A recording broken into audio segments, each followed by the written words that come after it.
I'm back, and I have a son now.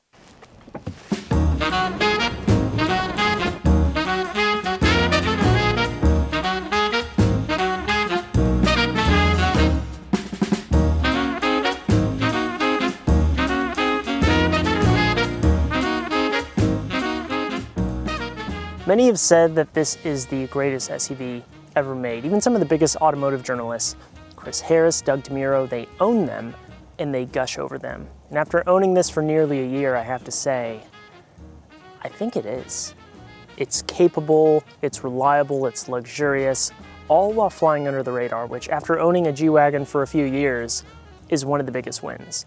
No one cares. Despite it being tremendously expensive new, original owner paid over 80 grand for this in 2013. It's chalked up being just another big Toyota SUV with similar design language to a Toyota Highlander.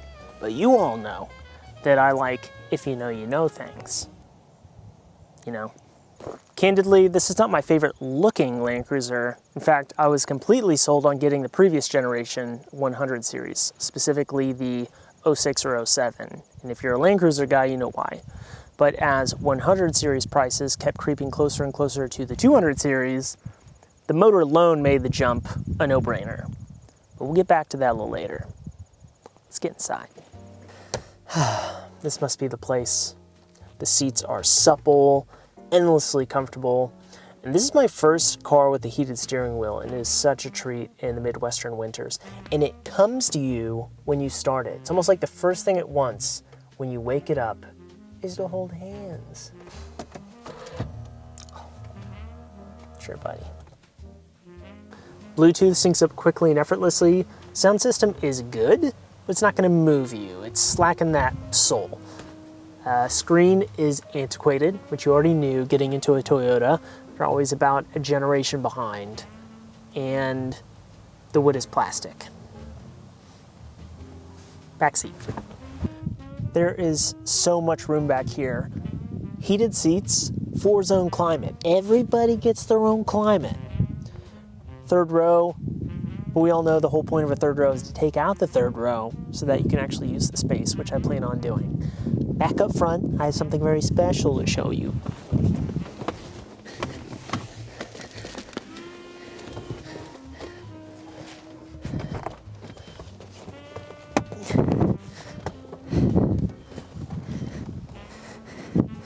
Get on that side. Okay, so this thing is a party trick, and it's pretty fun. It has a refrigerator. I'm not kidding. Have I chilled beer in here? 100%. Have I successfully transported string cheese across the state of Missouri? Yes. Have I used this as medical transport, assisting a friend who accidentally cut off his finger in a horrible workshop accident, needing it chilled on the way to the ER so that it could be successfully reattached? 381 horsepower, 401 pound-feet of torque. 3, 2, 1. She's pretty quick and comfortable too. I remember driving this thing back from St. Louis where I got it, and I could not get over how comfortable this thing was. So smooth too. There's a reason why people put so many miles on these things. Imagine driving a 6,000 pound armored lazy boy.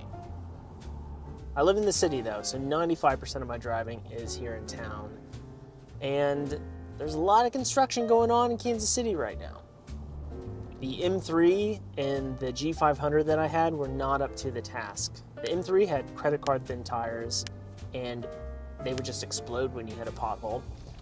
And the G500 hated potholes. It would take all the force from the impact and then direct it into your spine, and then it would spit out a plastic button or two from the shitty console so you would never forget. And it's just so nice. It's so nice. I've not joyridden a car so much since I had a nitrous-injected Fox body Mustang back in high school, and I was insane. This just checks all the boxes. It's powerful, it's luxurious, it's capable, and it's reliable. It's a joy to drive. I genuinely love road tripping. I love driving, period. But in this thing, it's another level. It feels like magic. I just want people to come with me so they can experience it, because it really is such a joy.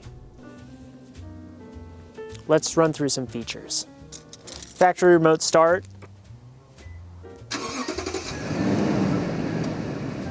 Magic in the wintertime. This baby sleeps outside, so what I do is I start it up when I'm close to ready. By the time I get in, she is nice and toasty. Keyless entry.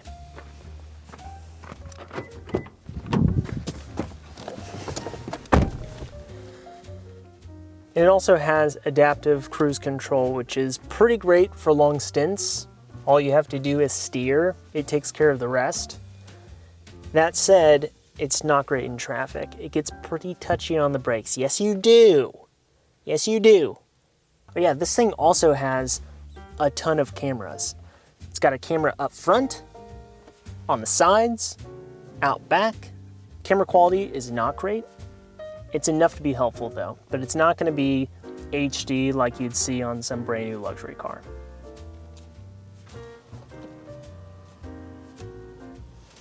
We have a DVD player, I know.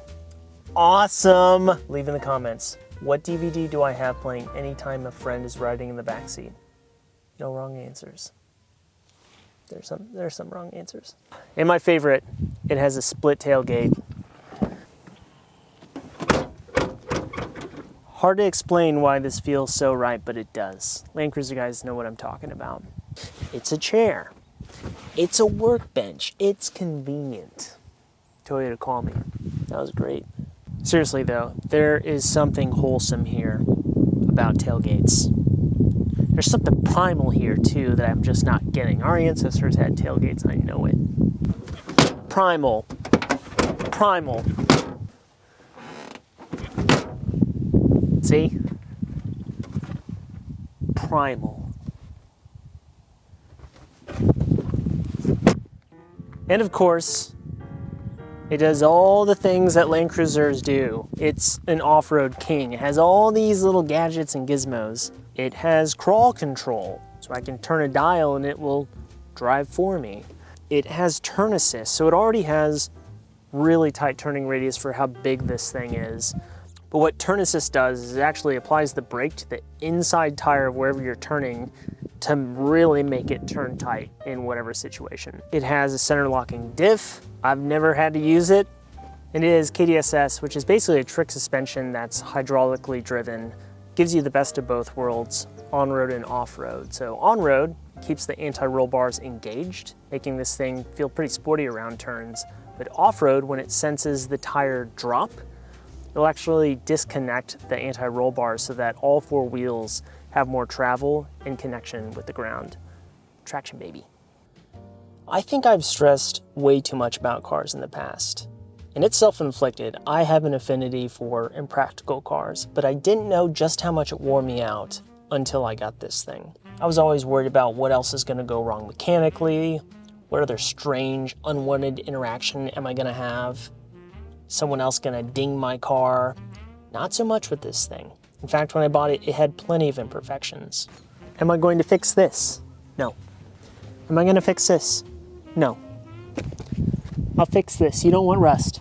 But these things are kind of like barber jackets. They look better with some wear. In fact, I wouldn't trust someone with a pristine Land Cruiser. That's a psychopath. And that's why I love it so much. I just don't worry about it. And that's real luxury. Real luxury is headspace. No weather or terrain is going to keep me from getting me to where I need to go. It's not a point A to point B car, it's a point A to point Z car. I don't have to worry if I'm going to make it to see my family over the holidays because this is one of the most reliable vehicles ever made. And I don't have to worry about someone bumping into me in the city because they already did. It's capable, it's luxurious, it's reliable. Plenty have the first two, but this is the one with all three, and that's why it's the great. I'll be keeping it for a while. That's it on this one. Thanks so much for watching. You know I appreciate it. And I'll see you guys on the next one. Bye.